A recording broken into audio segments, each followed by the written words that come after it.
Good morning! Good morning naman mga guys. Grabe, ang tagal ko nang walang vlog. Parang hindi na siya vlog kasi wala nang vlog. Ano to, bundok? Bundok ba yan? Amazing! Amazing! Ang dami ko nakikitang mga mga halaman talaga. Ganun ka-healthy ang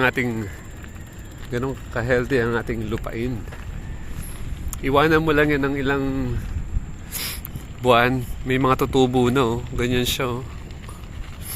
Parang yun po inuntahan ko kahapon, nandun ako sa basin ng General Trias. Dahil tapos na yung construction doon, naging puro green.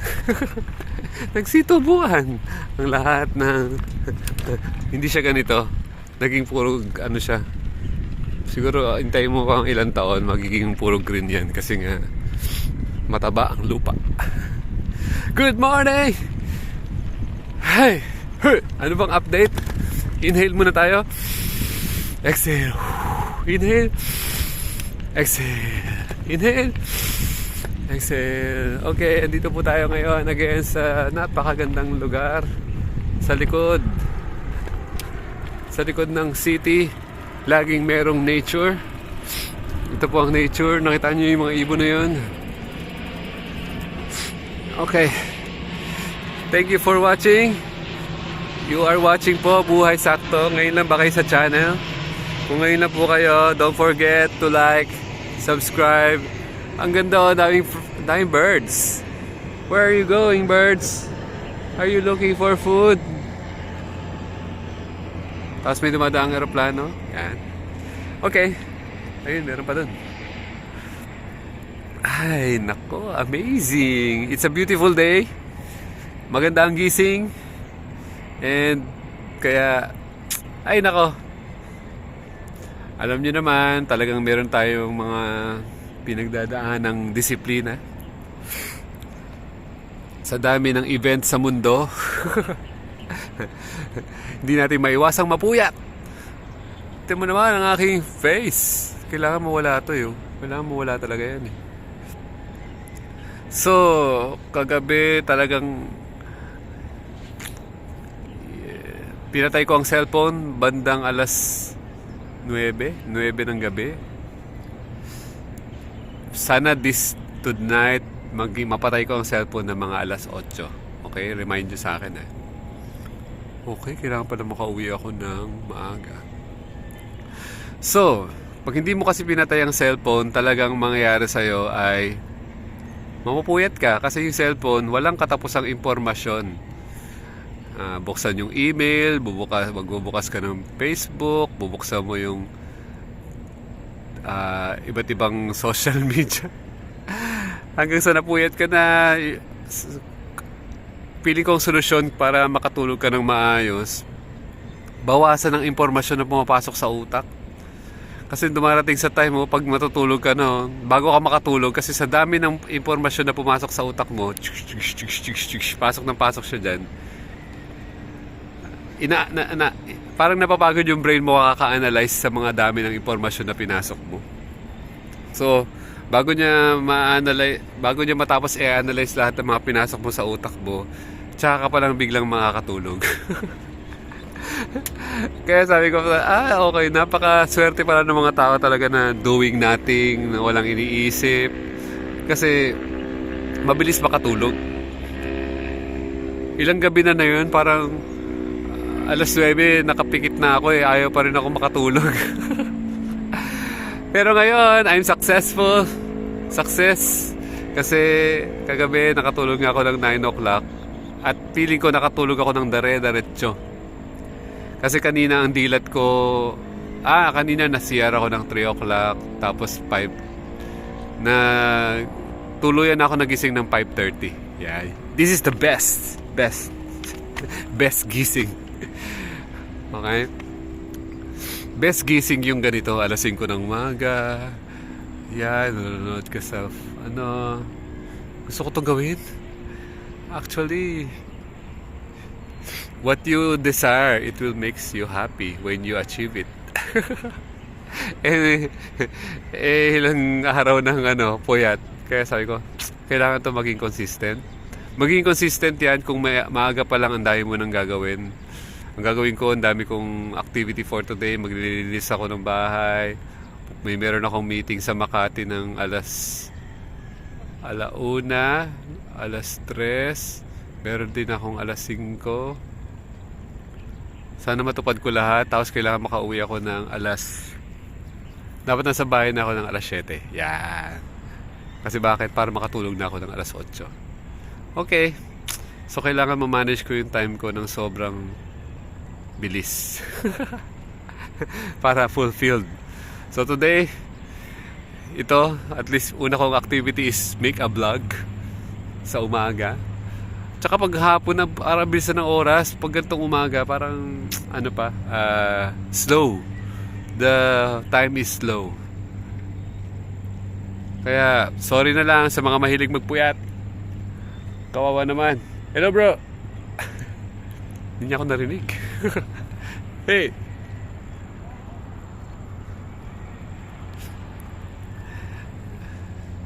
Hindi niya ako narinig kasi siya'y bingi. Yan si brother. Ang galing na yan. Ang galing na yan. Magaling yan sa paggawa ng bahay. Pagkakarpintero. Oy, there's a bird again. So ano pag gusto nyo update sa live natin ngayon? Ayun, talagang pinipilit pa rin natin i-manage ang ating expenses. Gusto natin super minimalist. Kino-compute ko yung mga gastos ko per day. Ang gusto ko mangyari ay at least ang expense ko lang is more or less 200 pesos. Kaya bang gawin yon? Yes! Basta wag kang aalis ng bahay. Pag umalis ka kasi ng bahay, tulad ko, umalis ako kahapon, may nadaanan akong napakagandang kainan. Ang daming pagkain. Dahil ang daming pagkain, ginawa ko, bumilid ako, napabili ako ng samosa. Favorite ko yung samosa. Ang pinakamurang samosa pa rin sa Asad sa may UN. Punta kaya ako doon ngayon? Pwede. Okay, baka punta ako doon mamaya. Tapos gusto ko rin yung kinain ko na Mongolian bowl. Yun, kinain ko rin yung kahapon. Ang mura lang, 120. So kahapon, kinumpit ko yung expenses ko. Parang umabot din ako ng 120 plus yung mahal kasi yung yung samosa, 125. Umabot ako 125. So 245. Ay nako, ganun talaga. Pero today, this morning, hindi ako masyado gagastos kasi meron na po akong kamote and saba. Pambawi. Sa ginastos ko kahapon, hindi muna ako gagastos today. Okay, ganun yun. Ganun ginagawa ko.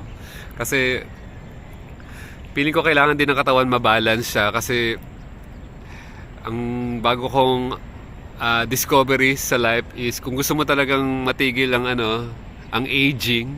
Sinong gustong ayaw tumanda? Taas ang kamay. Kung ayaw nyo tumanda, kailangan tigilan nyo po yung pagkain ng sobra.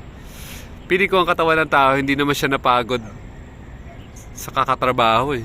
Kasi marami naman na nakatunganga lang, nakaupo lang, nandun lang sa kung anong ginagawa sa buhay. Hindi siya napapagod physically.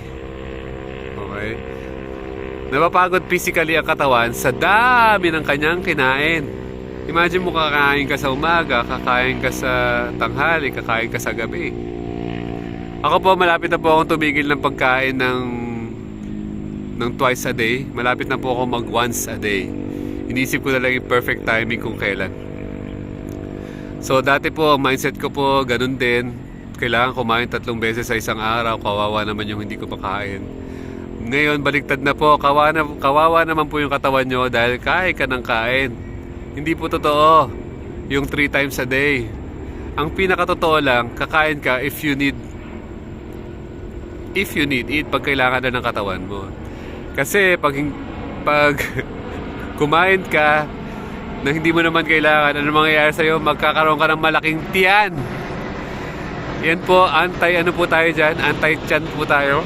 Pag malaki po ang tiyan nyo, napakalaki po ng possibility na magkasakit ka sa liver, sa kidney, Hepa B. Ang daming sakit na pwede mangyari sa'yo dahil nga hirap na yung katawan mo. Sign yan eh. Pag malaki na ang tiyan mo, sign na yan na ikaw ay unhealthy. Unhealthy. So, ano masasuggest ko sa inyo? Intermittent fasting. Tapos may ginawa po ako ngayon. Nagpa-fasting po ako. Dry fasting once a month. Kaya naman. Kayang-kaya lang. Maglalaway ka lang. Inumin mo lang yung laway mo. Tapos, yung intermittent, ang ginawa ko po, hindi na po ako kumakain pag past 5 o'clock na. Okay. Ang best na kain po is, ang best para sa akin is 9 o'clock tsaka 4 o'clock. Bakit? Wala akong kasabay. Kung may kasabay ka man, paalam ka muna sa kasabay mo kumain. Hindi na po ako sasabay sa inyo. Bakit? Kasi may sarili na po akong diet. Isa sa problema ng tao kaya hindi nila na mamanage ang kanyang pagkain. Kasi nga, merong kasabay. Yung kasabay mo, yaya ng yaya kumain. So, ang solusyon, eat sa ibang oras. So, 9 o'clock tsaka 4 o'clock, wala kang kasabay niyan. Kasi dahil wala kang kasabay, hindi ka nila mapupush, hindi ka nila mapipilit kumain dahil ikaw lang magde-decide kung anong kakainin mo. Okay? Sana may natutunan kayo today. Kung gusto nyo ng maliit na tiyan, yeah! Woo! At gusto nyo po ng healthy life, na nagigising kayo sa umaga, huwag kayong makalimot mag-like, subscribe, and hit the notification bell para healthy po tayo. Ikot muna tayo ng konti. Thank you for watching. Woo! Biking na naman tayo. Wala tayong lumpia today, kaya hindi tayo gagastos. Peace, kapayapaan sa inyong isip, sa inyong katawan, at sa buong life nyo. And I miss you all. I love you all. Thank you for watching. Goodbye. Isang ikot muna. Woo! Ay. Pwede pa malaglag.